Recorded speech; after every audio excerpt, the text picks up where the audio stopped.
Welcome into the SBR Betting Roundtable for Wednesday, October 10th. For Jeff, Ian, Donnie, I'm Drew Martin. We're going to be hitting on a lot of college football, NFL, also a little bit of MLB as well.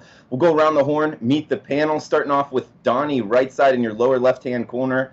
Follow him on Twitter at RightSideVP. Donnie, good Wednesday morning to you. How you doing today, buddy? Yeah, let's see what happens this week. A couple interesting things now that we have the big boy set in Major League Baseball. You can sort of hone in on some of those, AL Championship Series, NL Championship Series, have a little bit of fun. There's some rooting interest that we can have there, but I think we can all agree there are four pretty good baseball teams here left in the playoffs. No real surprises, but looking forward this week again. Look, college football is fun. You had a Tuesday night football game. That's fantastic. You're going to have Thursday night games, Friday night games, Saturday night, and of course we have a Thursday night tilt in the NFL and on Sunday. It's a good time to be alive, and I'm going to say it every single week we're on here. It's, October the 10th? It's 80 degrees and muggy once again here in New Jersey. I don't know. Global warming might be a real thing here. We'll probably be 80 at least till Christmas up here in the Northeast this year. Global warming. It's something that can be debated, I guess. Not on this show. We're sticking to sports. But Ian Cameron, he's north of the border. Follow him on Twitter at Babano. Ian, not many sports tonight. Big sports weekend. But as far as tonight, not many. Your sport, the NHL, has a little bit. How are you doing this morning? Very good, Drew. Yeah, NHL's that's the beauty of the NHL, right? It's pretty much every day. You're going to have games to watch and games to handicap. And yeah, I'm in the same boat with the weather standpoint. Mid 80s yesterday, about low to mid 80s again today. Fantastic. October 10th, and I can wear shorts. That's a good day in my book. Looking forward to the show, guys. All right, good stuff, Ian. And last, certainly not least, Jeff Nadeau. Follow him on Twitter at Jeff Nadeau. He's the big man on campus. Welcome in, buddy. I'm doing well, Drew. Hopefully everyone has a great Wednesday. It's the Roundtable. It doesn't matter if there's no football tonight. We'll get you ready for the week, as Roundtable always does. Yeah, starting about this weekend, a good Thursday, Friday night slate, and Saturday, working our way into Sunday. So pretty much the whole weekend jam-packed with football, good betting opportunities.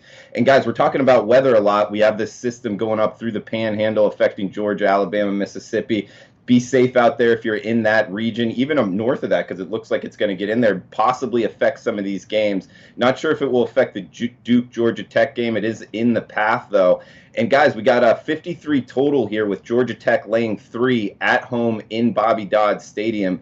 Jeff, we'll start off with you in this one. It's a big ACC tilt here. These two teams know each other very well.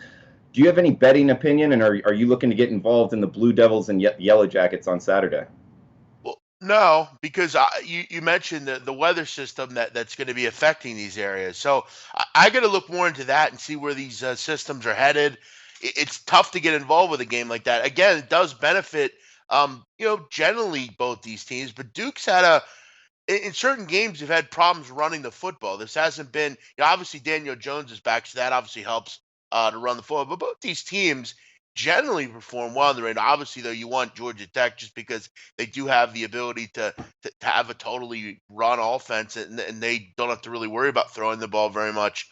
I'm not big in betting against a triple option. I'm not big in betting against weather. I don't know what's going to happen. So I'm going to look towards maybe waiting until I find out more about that. Definitely a tough game to call because weather like that can really throw a wrench into what you're doing. But look, Duke has covered 3 straight as a road dog with 3 or less. They've, in these situations, gotten the job done. They've been okay against the spread this year. So, I don't know. I got to see more about the weather until I get involved with this one, Drew. Okay. And, Donnie, what about you? You looking to get involved with the Blue Devils and Yellow Jackets on Saturday? Are we Georgia Tech or nobody? You're hoping weather's involved in this football game. If you want to bet Georgia Tech, they don't give a damn about passing the football. They're just going to run their triple option out there, and something has gone on down there for Georgia Tech as they're hitting the gas pedal with their offense. A primary run offense back-to-back weeks in the 60s. That's not something I want to step into if you're going to get a fine-tuned running machine and get them 3 or less in some possible windy or rainy conditions and also being at home. I'm hoping for, you might be able to step in front of. If you like Georgia Tech, you might as well take them now at the 3 because if the rain comes in and it's bad weather, that only favors Georgia Tech. Even on a nice sunny day, I might still be getting in bed with Georgia Tech here. I like what they're doing on offense. They're high octane right now. I know Duke is very smart. I know Duke brings in a very good defense. But look, when you get that revved up triple option. And look, some of the losses, they lost to South Florida. They lost to Pittsburgh on the road by 5. They lost to Clemson, which, if you're going to be a primary running team versus Clemson, as you saw in the Wake Forest game, they're just going to destroy you with their front four, not even going to let you move up and down the field. But then you go against a weak Bowling Green team, ice them out, and then, another ACC opponent, you put up 66 on the board. I like Georgia Tech here, minus the 3, and bring on the rain.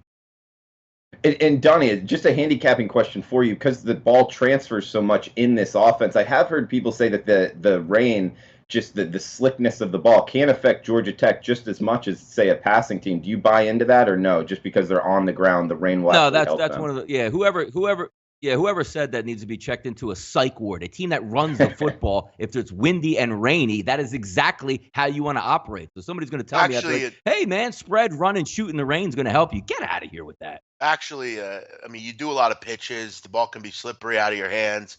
It's not. I don't think it's not a feature you totally want. I'd prefer great weather. Whoever had that break.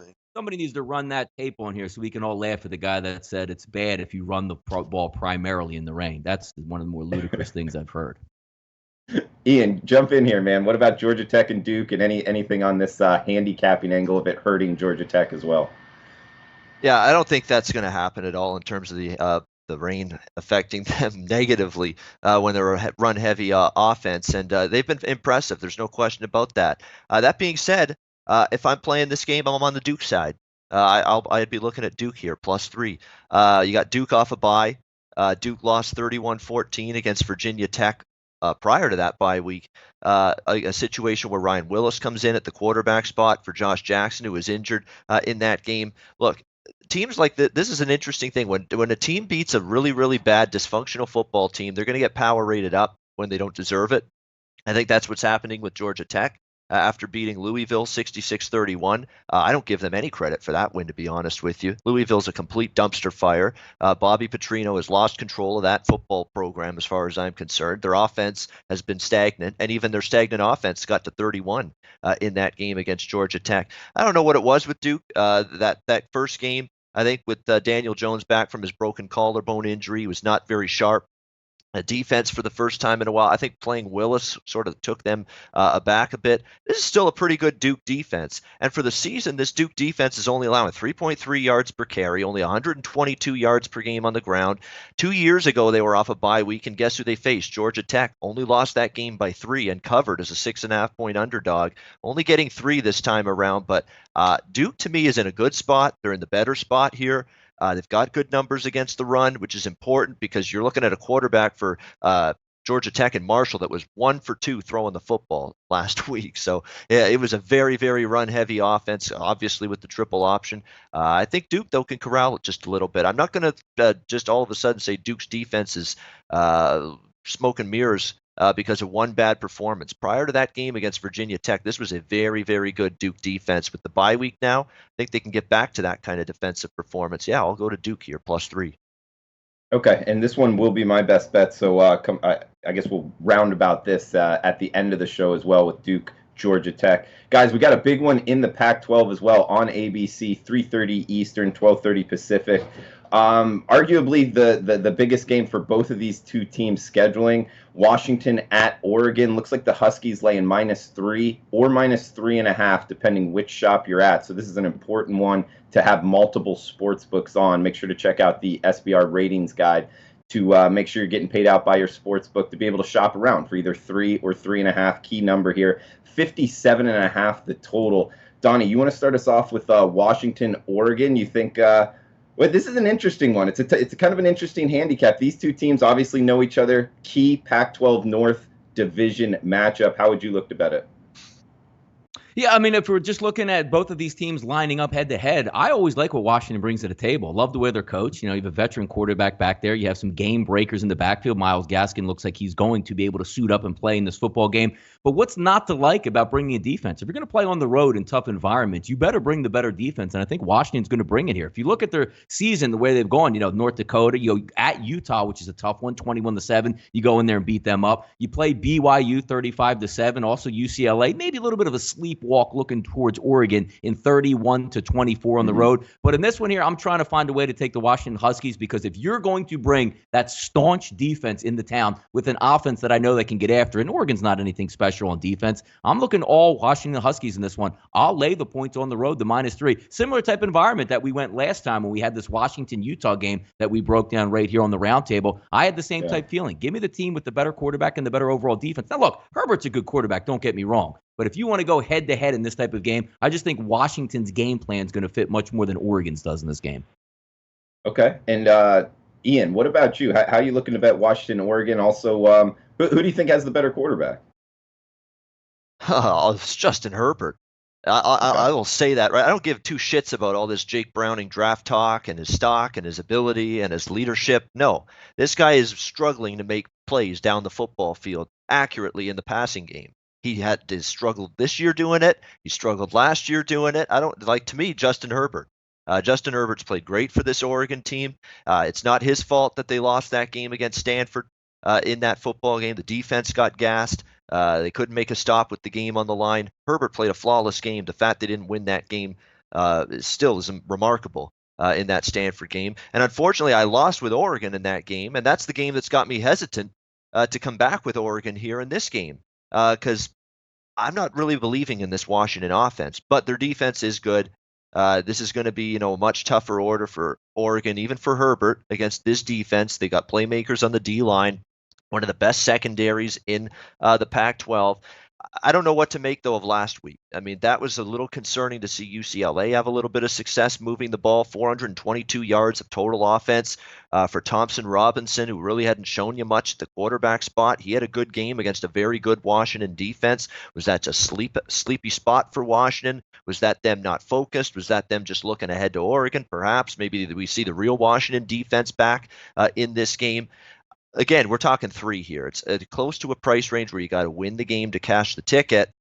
Oregon totally flubbed it.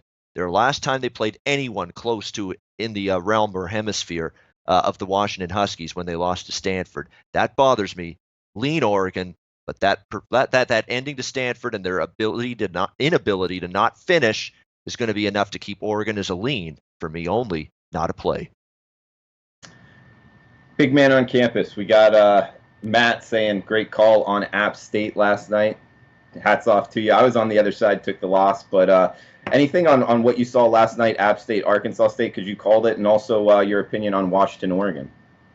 Yeah, I think Donnie, all of us kind of had a pretty good read on that game. I don't really see it with Arkansas State. I've been quite disappointed with this group this year.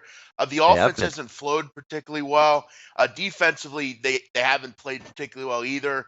You also look at the fact of just too many turnovers. It's obviously something Justice Hansen hasn't dealt with a ton in his career, but last night he made some poor decisions. App State looks like a freight train. They really do, and they're not someone I wanted to step in front of. I said to you on the Monday show we do, the line just didn't make a lot of sense. I think, and it surprised me that a lot of people were on App State. I honestly thought they'd be on the dog there. It just looked like a spot for people to take that dog. But yeah, I don't think Arkansas State's very good, frankly. I think we saw that last night. If I was their coach, I would move on. I would have moved on last year probably. He probably had some pretty decent offers and could have moved on. But yeah, I'm not stepping in front of App State. This team's really good. They're coached really well. And that defense was good. They played really well last night. As far as Oregon, Washington, I'm going to go with Oregon here. I got to be honest, guys. I'm not real impressed with what Washington's done this year. I mean, what have they really done? Seriously. I mean, one step of a competition, they lost to Auburn. They beat some decent teams and beat them decently, but I think we're starting to see Brigham Young is, that's not that great a win. I mean, Utah's average. Arizona State, they've come back to earth a bit, and UCLA is terrible. This Oregon team, what could have been? This team really could be 5-0. I know they're not, and I'm not going to make excuses, but I thought what was impressive about them was they lost the way they did. They could have cowered up and went to Cal and lost, but they went in, had a great performance, won by double digits. and took care of business. They had a week off. They're able to prepare a little bit. They're at home in this game. I think we've seen that at Autzen Stadium, it's a pretty tough place to go and play. They have the best probably prospect in the country at quarterback. They have some weapons. I think defensively they've particularly improved. I'm going to look towards them here. I'm going to take the 3.5 and grab the Oregon Ducks. I think they'd shake up here and make some waves in the Pac-12. I just haven't been overly impressed with Washington in a full game this season. I'm with you, Big Man. I think that they have the better quarterback, better offense, and catching points at home, like you said, it's a tough place to play. I like Oregon as well. I should point out one last thing about this game too. Great spot for Oregon in terms of they're off a bye, extra time to prepare, and second straight road game too for the Washington Huskies. So you couldn't ask for a better setup here. Can they close the deal? Like finish 4 quarters. That's what got them against Stanford in that other big game they had this season. They got to finish the deal, finish strong in that 4th quarter. They didn't do that against Stanford. We'll see if they can do it here. By the way, if you're handicapping this game and you're using last year's result, 38-3 for Washington as a way to handicap this game, you chuck that result into the garbage can. Totally meaningless. There was no Justin Herbert that day. It was Braxton Burmeister. Remember, Herbert was hurt last year. It was Burmeister at quarterback for Oregon, and if you remember watching that guy play, he couldn't play. He was terrible. So be careful if you're using 38-3 Washington last year as a sign that maybe they can duplicate that result in this matchup. All right, Ian, good stuff. Guys, we'll move on. The last college football game here, and maybe we'll have some time at the end to get to the chat box and talk some more. But we got 183, 184, UCF, Memphis, big one here in the AAC. Looks like UCF -4.5. We're seeing a couple 4s and 5s out there, so another good one to shop around. This one on ESPN2, 78 the total. There's going to be a lot of points in this one. But Bano, we'll come back to you. UCF, Memphis, big one in the American. How would you look to bet this one? Yeah, at some point with totals and numbers in college football, there's always a point where you say it's just too high. I'm even not sure we've gotten to that point yet here in this UCF-Memphis game with a 78 out there. It's over or past for me. It's just a question of value at this point. Look, Memphis is going to be able to move the football. I really can't figure out what happened to their offense against Tulane. It sort of bogged down in that football game. That was a very, very poor performance offensively by their standpoint. But prior to that, they had been rolling up points. I still say UCF's defense against a potent offense can struggle a little bit, but I don't know where Memphis is going to get the stops here. I mean, where do you put the over/under on number of stops and number of stops for Memphis, number of punts for UCF? 0.5? That's about it. I don't know how they stop Mackenzie Milton in this dynamic, up-tempo, well-balanced offense. Josh Heupel, it's been a complete hand-in-glove fit for UCF going to this new head coach. I mean, the same up-tempo tactics, same kind of style offensively that Scott Frost brought to Central Florida. It's just a continuation of it with a quarterback that is playing with absolute confidence right now every single time he takes the football field. A great leader, too. He's always rallying the troops on the sideline. When you see him, when the defense is on the field, he's talking to his teammates saying, hey, this is what we should be doing. This is where we could get better. Milton's really become a hell of a college football player. A lot of fun to watch. I'm going to stay away from the side. It's over or pass for me from a totals perspective. We'll see where this number goes. I'm hoping somebody says this number's too high. It's 78. It's just too high of a total. Bumps it down, and I'll see if I can bet this over at maybe a better number later in the week. Yeah, no, good stuff there, Ian. But this is also a game to kind of watch out for that, I guess, hurricane now system going up, because this could be in the path as well, being in Memphis. Yep. So watch for that if you're looking to bet the total or side, really, even though both teams timing kind of that's going to be important. Offensive. Yep. Yeah.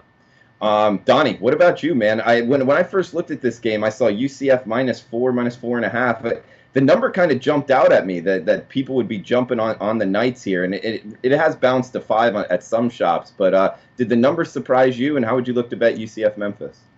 I mean, yeah, it's one of those games where the number says, wait a minute, like if I just take a look at UCF as a whole for like the last year and a half, their MO is we nuke everybody we play. And it's no surprise this year. Have they played the best competition? No. But when you don't play the best competition and you win 24-21, that would set off alarm bells. But 56-17, 38-0, 56-36, 45-14, 48-20. They're not even being challenged out here, and it just seems like that offense rolls up and down the field. Memphis is going to be able to put up points in this game, and Memphis is going to be able to put up points just by default because both of these teams are going to run tempo. They have athletes, and they can both hit the home run.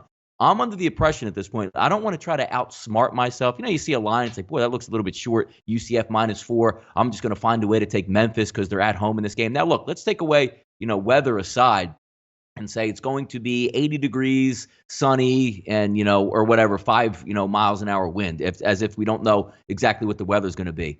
It's just one of those games where I can live with it if I took a square side in UCF and said, damn, UCF went up there and actually got beat by Memphis.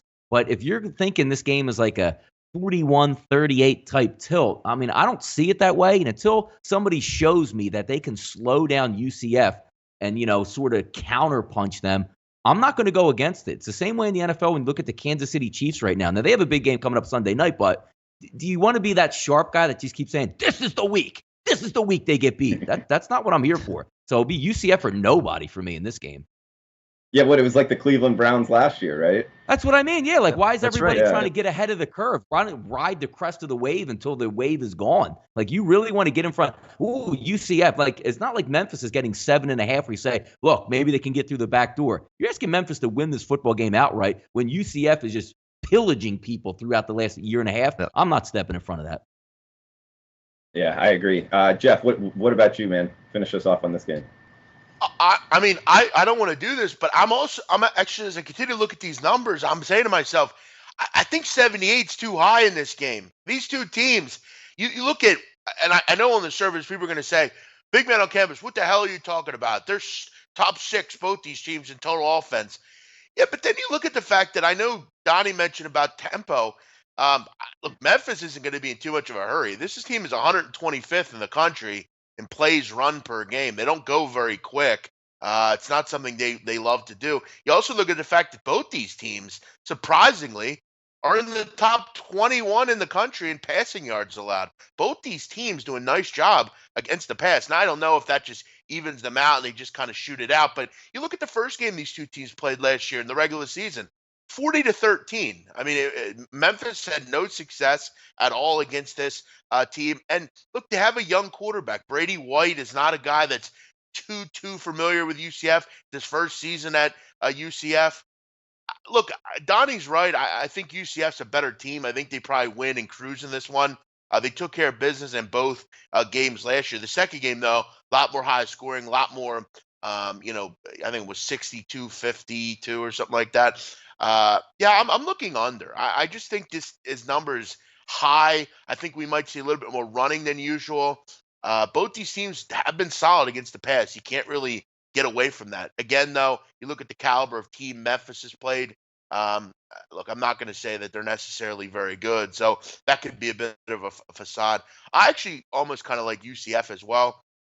Memphis has beaten a lot of bad teams and looked good, but now they face a team that is very good and is ranked, so it might be a little cheap here as far as the numbers concerned. I'm going to go under. I'm going to lean UCF. Yeah, I think the number's short as well. I like UCF as well, guys. We got NFL coming up. You want to touch on some MLB here real quick. Donnie, what are your thoughts on betting the MLB going forward? Do you think the World Series champion is only in the American League, or does the NL actually have a shot here? No, it depends. Like, I mean, anybody can get hot, and because the team launch angle, the Los Angeles Dodgers, they're basically an American team, masquerading as an NL team because they're just going to swing wildly for the fence and hope for the 3-run home run. So they match up really well. The Brewers are more of that traditional NL team where you have speed, contact, and some power in the lineup with a really good bullpen. I'm looking forward to the World Series, if it does match up, whether or not it's going to be Boston or the Astros. But Jeff and I talk about it each and every day. Talked about it again yesterday. I mean, we're looking at some steam coming in on the New York Yankees, and I was just under the impression saying, look, unless we get like a dominant pitcher on the mound, like I don't really want to fade Chris Sale. I wouldn't want to fade Max Scherzer. I wouldn't want to fade Clayton Kershaw. But if you're going to give me two guys on the mound last night, like a Porcello and the CC Sabathia, why not just take the team that's getting the plus money in that situation? Because nobody's really going to go out there and dominate. Both these teams are capable of hitting. And last night it worked out again. The night before also when you looked. I mean, this isn't the Severino that we got in April, May, and maybe a little bit early in June where he was a dominant number one ace. If you're going to give me a pitcher that's not a true ace, I'm just going to take the plus money all day long and live with it there. Yeah. Ian, what about you? I know you had some comments before we got on. What are your thoughts on betting MLB going forward? My thoughts are the Milwaukee Brewers are live to win it all. They absolutely are. I grabbed Milwaukee before the playoffs started to win this World Series, and I honestly am thinking I'm going to ride or die with this baseball team in this next series against the Dodgers. I really am. This is a team that's peaking. They played great in September. They were red hot coming in to this playoffs, this postseason, stormed back to snatch victory in terms of the NL Central Division title from the Chicago Cubs down the stretch. Just absolutely blew through the Colorado Rockies in that NL Division series. Dodgers going to be a step up, no question. They're going to face much better starting pitching than what the Colorado Rockies can throw at them. But I'm looking at this Brewers lineup. They're lethal right now. Even Braun is starting to hit for them. Kane, Yelich, Moustakas. There's no easy out right now in this Milwaukee lineup. And they've got what I think this is now the new norm in the MLB postseason. You've got to have not one, not two. You've got to have 5 or 6 great, not good, great relievers in the bullpen to lock things down in the latter innings. Milwaukee's got that. There is no question in my mind. I trust the Milwaukee bullpen a lot more than the Dodgers bullpen going into this series. That is going to be a significant edge. I think Craig Counsell's finally found the right rhythm and combination of how to work and use his relievers in the postseason. I thought he did a pretty good job of it so far here in these playoffs. And believe it or not, the Milwaukee Brewers are still the biggest underdog to win the World Series at plus 370 right now. There's actually still value on this baseball team because I think they're going to win it. I really do. And I think they're going to give the Red Sox or the Astros a battle in the American League in that World Series. Brewers, a very live team. Brewers, a team on a game-by-game basis. I'll also be looking at back moving forward. Big man, you got anything on MLB, or let's go right to NFL? Yeah, I really just wanted to discuss quickly yet another disappointing season for Giancarlo Stanton as far as coming up short. I mean, he came up short yesterday. This team came up short yesterday.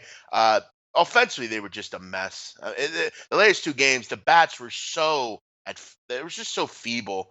And leave it to him to come up with the bases loaded, not even make contact, just so bad, just such awful swings, just brutal. I mean, brutal stuff.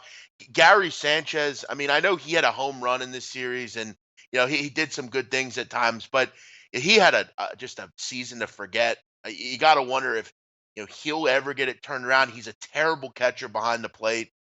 This team has a lot of things to fix. To think that they thought this rotation was good enough to win the World Series is laughable. I think we all knew. I mean, all of us are fans, and we all knew this rotation wasn't good enough. They have to go out and make a splash. Donnie Wright will say that they should give up Gleyber Torres and players like that for Jacob deGrom. At this point, I mean, maybe you consider something like that. I also, in the final game of the fucking season, you have Neil Walker and those kind of guys in the lineup. Put your best fucking players in the lineup, for Christ's sakes. Aaron Boone, I'm getting sick of him as well. This team has a lot of problems they need to fix. They're nowhere near as good as Boston or the Astros.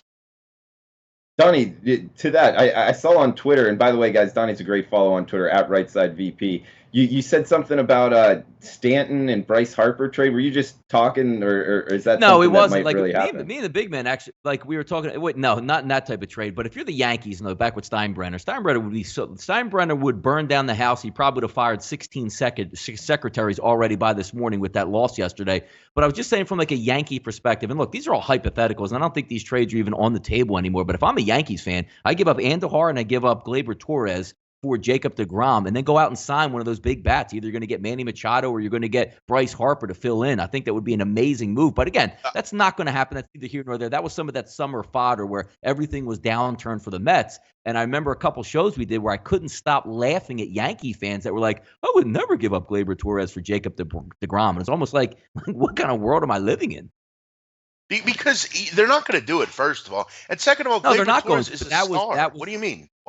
Why deGrom is going to win. A Cy Young pitcher is like having Aaron Rodgers at quarterback. You always take that over the shiny toy every single time. It's also going to the AL. It's a different team. It's a different league. It's a lot. Who knows? They're not going to do that. As far as the Machado thing, I would seemingly welcome that. I love Machado. I think he's a terrific player. I wouldn't mind doing that. I would be all for it if they did it. But the Giancarlo Stanton signing was a terrible. It didn't fit. It should never happened. It's a move to tell Yankee fans, look, we're doing stuff. We're bringing in big players, but he never worked here. And I don't want him to continue being here. He's a waste. And he was terrible in this series. Guys, we got NFL coming up. But Pigman, I want to ask you a question. So that's an Ole Miss shirt, huh? I just like the color. I don't have any. I don't like. I mean, I like the program. I just buy random teams. I like the colors and stuff. No, it's cool. I love Ole Miss. Do you know what Hottie Toddy is? I think it's a drink, I believe. Yeah, no, and just so you know, if anybody says Hottie Toddy to you, you just kind of repeat it back to them. Okay, yeah. Hot Toddy, yeah. I also do like their basketball program. I was a big Andy Kennedy fan, and I like their program. I love Marshall Henderson was one of my favorite college players ever. So yeah, I like Ole Miss. I always have a thing. Yeah, Marshall Henderson was one of a kind, man. Yep, I agree with that. That was pretty good. That guy was with awesome. All due respect. He wore the single greatest. I mean, he was back in the day before it was like in vogue. I think he was the first one to come out in some college all-star game with like the USA back-to-back World War champions. It was like the first time I ever saw that shirt. I'm like, this guy's just a straight up G out there, man. He was the best. Everything he was so good too. He didn't, because he's very much like me. Like, I don't give a fuck. Like, I'm gonna fucking come at. I don't care. And he does that too. I remember when he went over to the Auburn student section after he hit a game winner against them and flicked them off right in front of them. And he was forever a legend for that. Yeah, that was hilarious. Make a big shot like that. Big man, he also, in between the first round and second round game in Kansas City of the NCAA tournament, he was out drinking the night after they first won the first game, and there was like pictures all over. I actually watched something recently with him. He actually was playing basketball in Iraq, I believe, and they followed him around, like how his career's been going, and he's an interesting character, man. I always loved him. Yeah, Marshall Henderson, good stuff. Guys, let's get to the NFL here. A lot of good betting tidbits here to be had. 253-254, LA Chargers at Cleveland Browns. This one a pick or Chargers -1 on the road, 44.5 the total. Donnie, Mr. NFL, how would you look to bet Chargers Browns? Yeah, I got to say, I got to do a little bit of a pivot here. Not saying that Cleveland can win the football game or will win the football game, but I like what I see out of the rookie quarterback Baker Mayfield. Made some really clutch throws last week versus the division rival Baltimore Ravens in a lower scoring tilt. It seems like Cleveland can play a little bit of defense at home, which is always a good sign when you have a rookie quarterback and he's not making the big mistake out there. It sort of seems like a mismatch, though, doesn't it? Like the Chargers are one of those big enigmatic teams that you just see all the talent on the offense. You know, once they get healthy on defense, they should be okay with Bosa coming back. But you say this game, say, wait a second here. Chargers, you know, the weather doesn't look like it's going to be too bad, maybe 55, 60 degrees in Cleveland. You know, Phillip Rivers should be able to move the football. I thought the Ravens were awful on offense last week with that key turnover in the red zone when they were up 3-0, but they didn't do that much the rest of the game. It was like that old Joe Flacco that we've seen for the past 2 to 3 years that seemingly wasn't there in September and moving the football up and down the field. But it's, you know, look, it still comes back to you're asking Cleveland to win the game. They pulled one out in overtime last week. Should they have won the game earlier, not won the game? It was still close and heading down the stretch. It's a tough one. I'm not going to be probably anywhere near this game because I do like the way Cleveland is playing at home. But then again, it still is the Cleveland Browns at this point. And I've said it all week, said on the Audible yesterday and even on the WCKG show yesterday. It's always nice when you have a coach that he doesn't even know the own rules of his league that he's coaching guys in. if you are the Cleveland Browns, the faster you get rid of Hugh Jackson with some of this young talent, you're really going to improve this franchise. And I joked mockingly a few weeks ago, you actually want Cleveland to lose as many games as possible. So there's no way that Hugh Jackson comes back. He's the one thing holding this team back. If they get an innovator on offense and a guy that actually knows how to use his talent, Cleveland's going to be pretty good the next couple of years. But then again, they like to keep Hugh around. Ian, what are you thinking about Chargers-Browns Sunday, 1 o'clock Eastern? Yeah, I mean, it's an interesting one. Right around Pick'em, it's pick the straight-up winner. You cash your ticket. Here's the thing. I like the spot for the Chargers here a little bit more than I like it for Cleveland. Cleveland's off just a huge win, overtime win, gut-wrenching, a rival inside the division. They grinded it out. They gutted it out. They found a way. It was ugly, but they won 12-9. Any win the Cleveland Browns get, you'll worry if they can follow it up with another one. This is not a team that's used to stringing wins together. We saw it after the big win against the Jets. They went to Oakland, had a lead in that game, and let it slip away from them. Although a little bit of bad fortune with the debatable, spot call in late in the fourth quarter of that game. But nevertheless, they didn't close. They had opportunities still after that to win the game, and they could not finish the deal, Cleveland, against Oakland. So off a win is always a concern for me back in the Browns. But here's the issue with the Chargers here coming into this. And even though I lean Chargers, that would be my lean here. You played Oakland last week, 26-10. You're going to get a power rating bump when you play a bad team, when you don't really deserve it. Oakland is a complete mess. This is a team that's poorly coached. It's got a horrendous defense that hasn't had a pass rush, hasn't been able to stop the run, hasn't been able to find receivers downfield running wide open against that Raiders secondary consistently, time and time again. So I'm not going to give the Chargers a ton of credit for, great win, 26-10, easy win and cover against a team that can't get out of their own way right now. So let's see what the Chargers can do. Let's keep in mind there's a Chargers team that lost to KC, beat a struggling Buffalo team, and actually only outgained Buffalo by 56, lost to the Rams, barely beat San Fran and didn't cover with C.J. Beathard in his first start this season at quarterback, and then beat a bad Oakland team. So there's still some question marks I got with the Chargers here. I think the spot's better for them than it is for Cleveland. It's my lean in this game, but like Donnie said, it's probably a game I'm not going to get involved with. And we got George in the chat box saying he was just in Oxford. Hotty toddy to you, George. Welcome into the show. Big man, we got a West Coast team heading east, 1 o'clock Eastern kick. Do you factor that into the handicap and your overall thoughts on the Chargers and Browns? Well, it's Donnie Wrightside. Him and I so much agree on this Hugh Jackson stuff. It's very similar to, and I'm sure all of us have been a part of this. Well, actually, I don't know. Maybe a couple of us haven't. But, when I was younger, even recently, I've been to clubs and I meet a girl that I'm into. I say, "What's up, baby girl? Let's go home. Let's do our thing."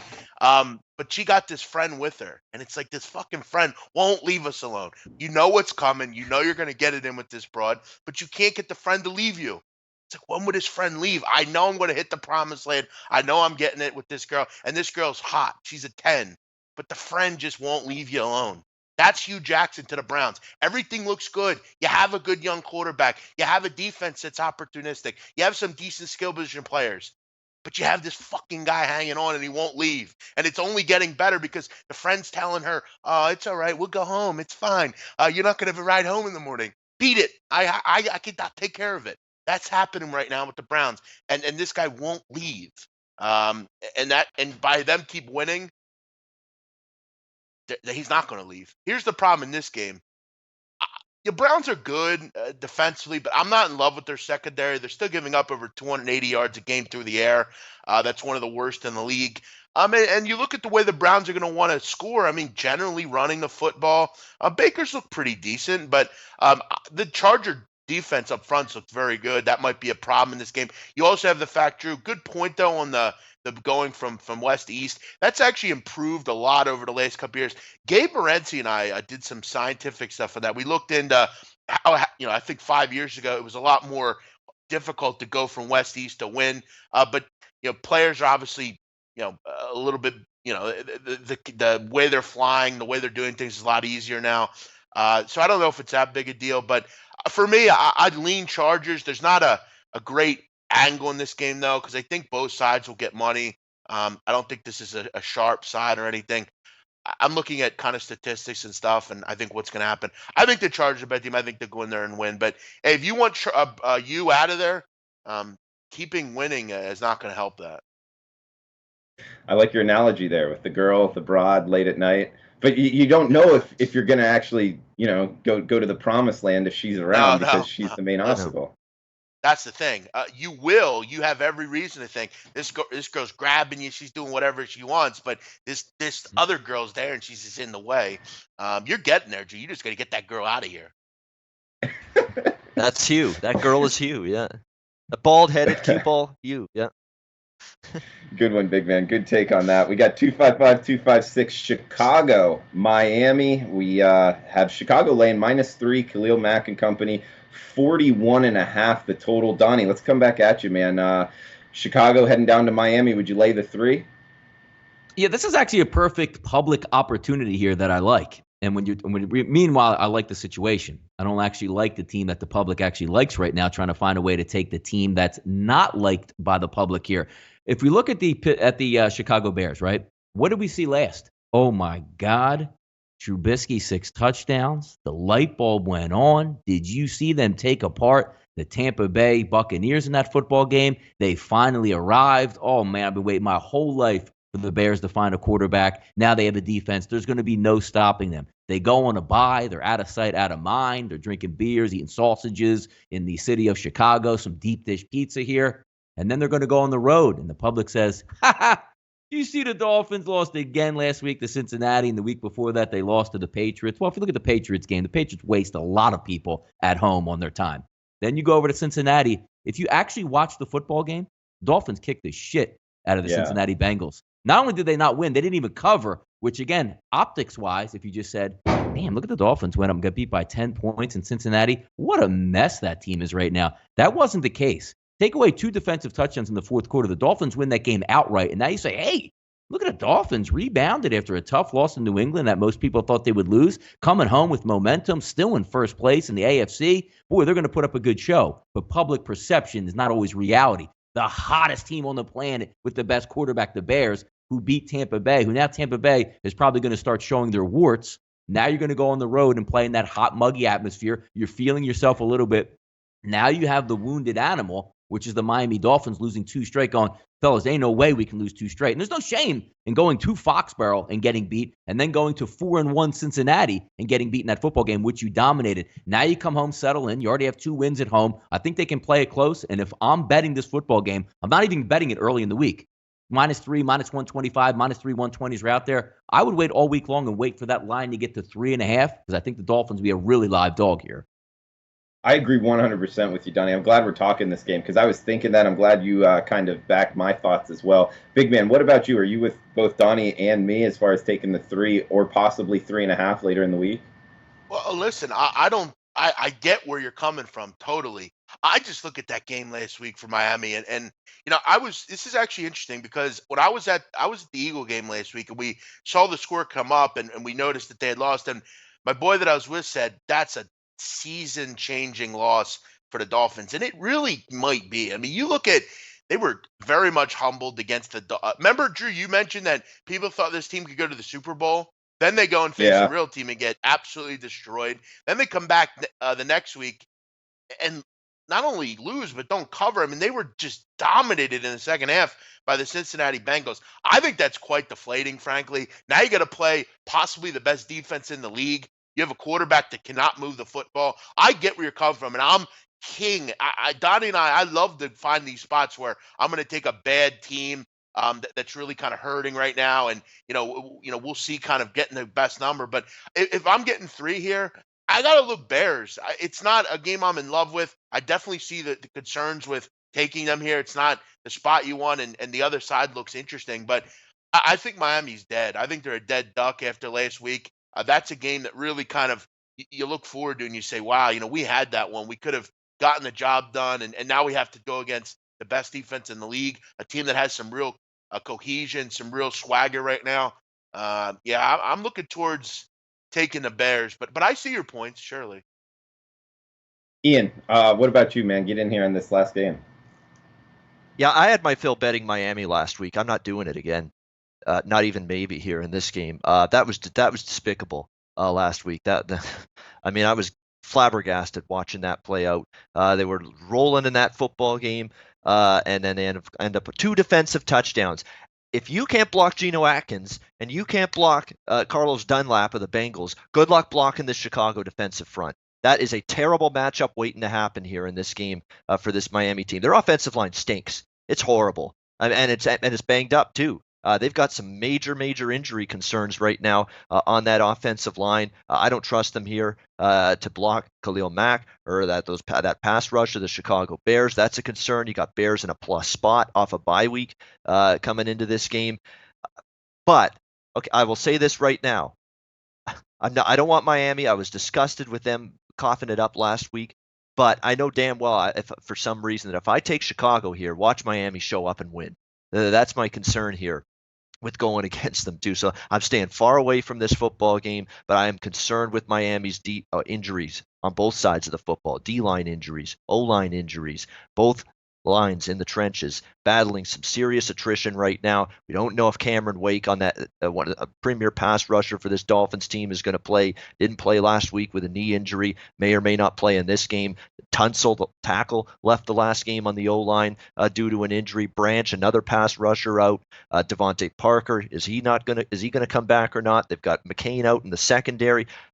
Hayes on the defensive end spot. There is a ton of injuries right now for this Miami team. Give them credit. I thought for 3 quarters they gutted through it. Looked like they were on their way to win, but I saw that game fall apart before my eyes.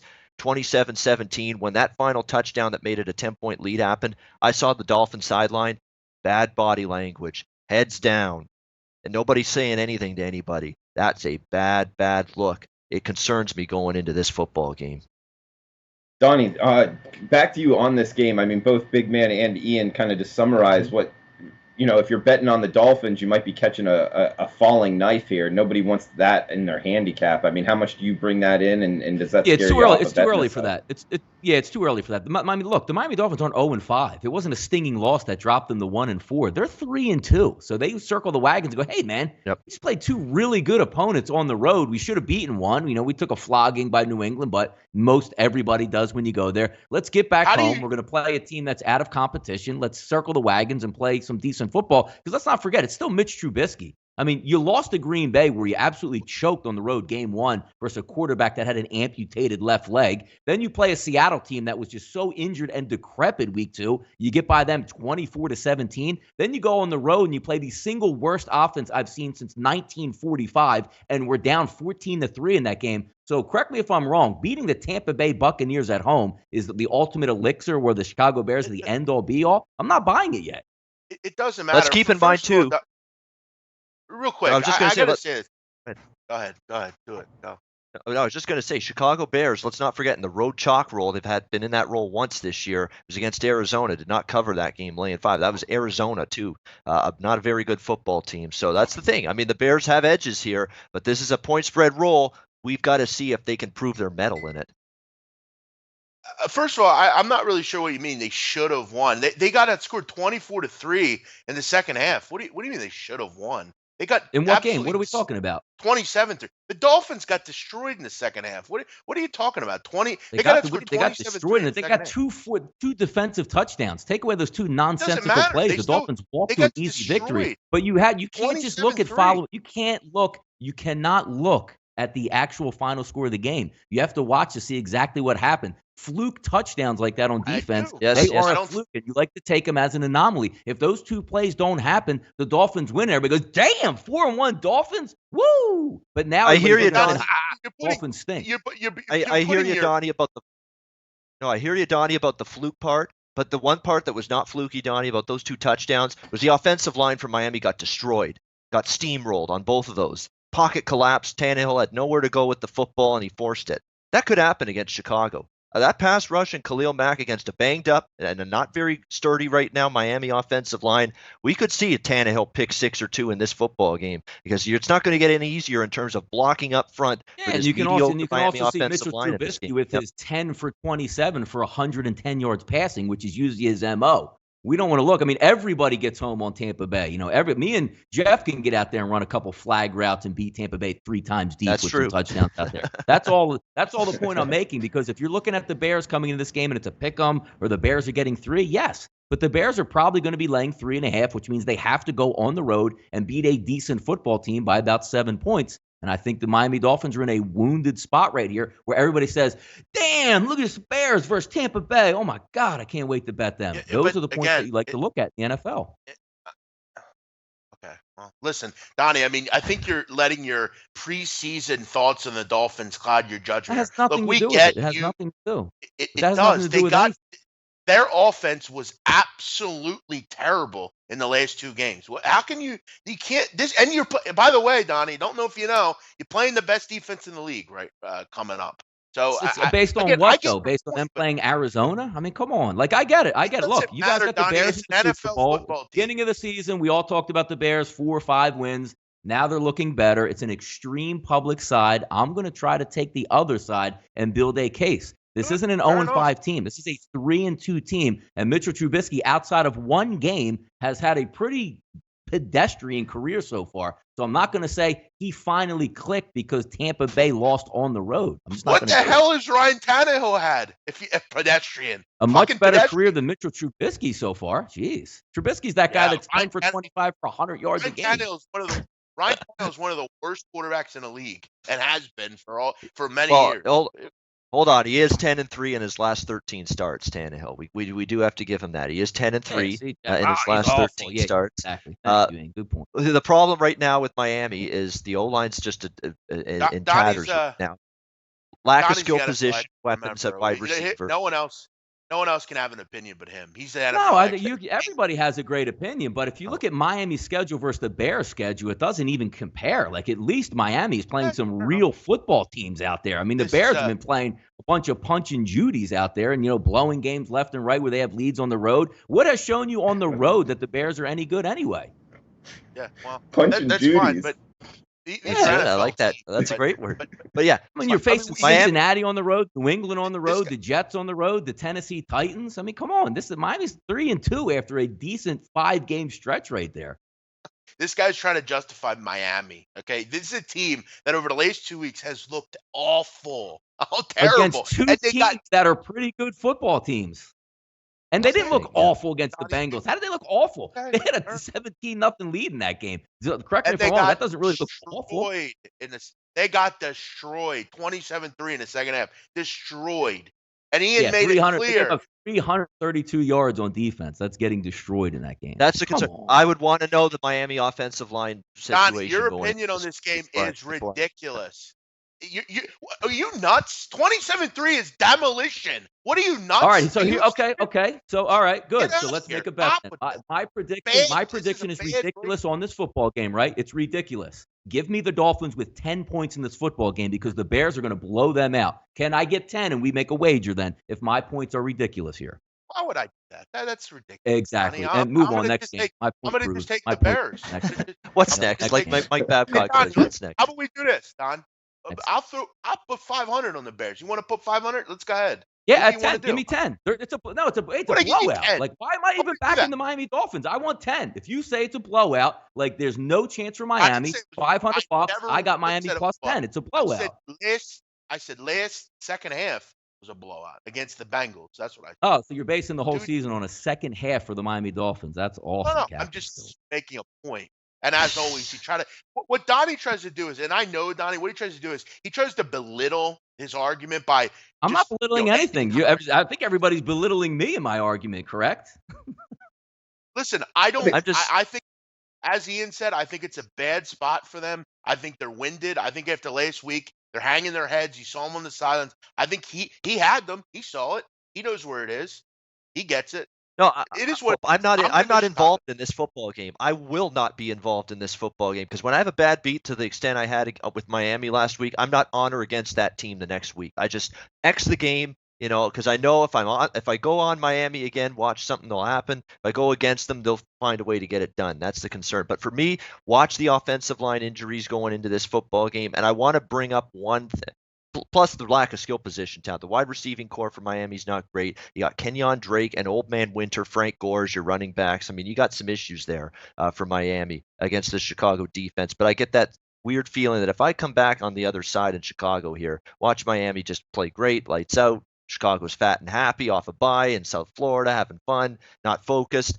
Miami gets it done. I will say this about this game from a line value. What's the current line value standpoint? Chicago's -3 right now on the road. Uh-huh. This number prior to last week's games was Miami -1.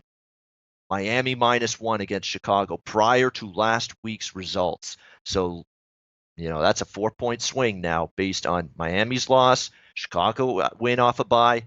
That's a big move. 4 points. Line value perspective does point to Miami. And Ian, there was no significant injury just last week, though. Tunsil on the offensive line got banged up and left that game.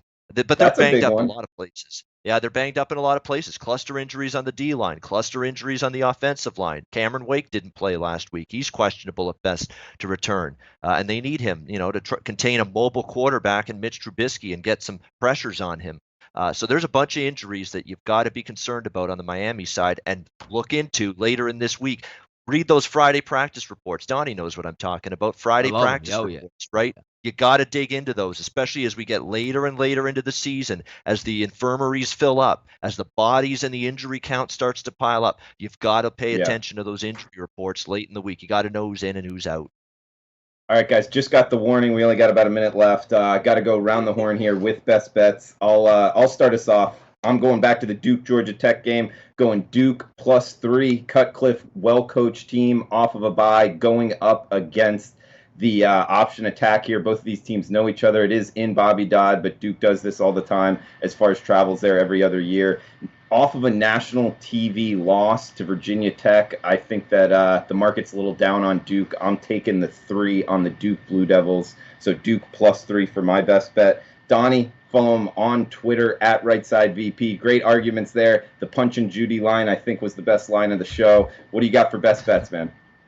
You know what? I'm going to go with the team that I think is getting looked over here. I think they're dead and buried at this point, but I think they can rise up because I think they're going to be in a good situation. I went against them last week and was right. The Pittsburgh Steelers iced those Atlanta Falcons with 3 straight home games going on the road against a better opponent, got wiped out. But now I think coming home here, playing a team that just absolutely can't defend anybody down the field. Mitchell Trubisky lit up this secondary. I can't wait to see what Matt Ryan and company do in the Dome this weekend versus the Tampa Bay Buccaneers. Would like it better if the line was 3. Hopefully it gets down to 3. But on the show, we got to give best bets out. It's 3.5 right now. I'm going to take the Atlanta Falcons to put on an absolute aerial assault versus Jameis Winston and the Tampa Bay Buccaneers this week. I think it's going to be a higher scoring affair. Would have liked it to actually see if Fitzpatrick was in this game because then the total would really be in play. But I'm just going to sit on the Atlanta Falcons. They'll play well in the Dome this week. A lot of people will be down saying, the season's over. But matchups make the right ways to bet these games. And Atlanta's offense should do whatever they want versus Tampa Bay.